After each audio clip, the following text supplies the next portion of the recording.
మెదక్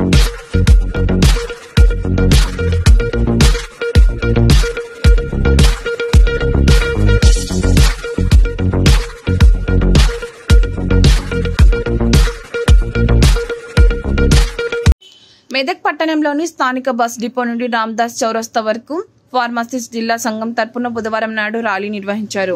ఈ సందర్భంగా వారు మాట్లాడుతూ 25 సెప్టెంబర్ ప్రపంచ ఫార్మసిస్ట్ దినోత్సవం సందర్భంగా ఛాంబర్ ఆఫ్ ఫార్మసిస్ట్ అసోసియేషన్ వారి పిలుపు మేరకు మెదక్ జిల్లాల నలుమూలల నుండి ఫార్మసిస్టులు ఈ కార్యక్రమంలో ముఖ్య అతిథిగా మెదక్ జిల్లా చేగుంటకు చెందిన తోపునూరి రాజు, తెలంగాణ రాష్ట్ర ఫార్మసీ కౌన్సిలర్ సభ్యులు మరియు మెదక్ జిల్లా అధ్యక్షులు మాట్లాడారు.